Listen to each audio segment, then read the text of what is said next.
নমস্কার সকলকে, প্রিয়াঙ্কার রান্নাঘরে আপনাদের সকলকে স্বাগত জানাই। আজ বানাতে চলেছি মটর পনির।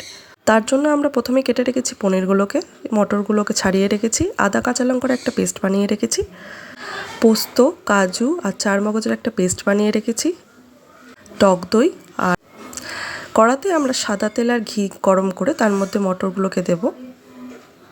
এরপর গোটা গরম মশলা আমরা অ্যাড করব।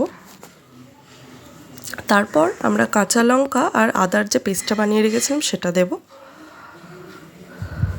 তারপর ভালো করে নাড়াচাড়া হয়ে গেলে ফ্লেমটাকে আমরা আস্তে করে টক দইটা অ্যাড করব, নয়তো ফেটে যাওয়ার চান্স থাকে। তারপর আমরা যে একটা থিক পেস্ট বানিয়ে রেখেছিলাম সেটা অ্যাড করব। সমস্ত কিছু ভালো মতো ফুটে গেলে তার মধ্যে আমরা পনিরগুলো দেব। আপনারা এখানে ভাজা পনিরও অ্যাড করতে পারেন, আমি কাঁচা দিয়েছি। এবং সবার শেষে আমরা কাসুরি মেথি দিয়ে রান্নাটাকে কমপ্লিট করব। কেমন লাগলো জানাবেন। নমস্কার।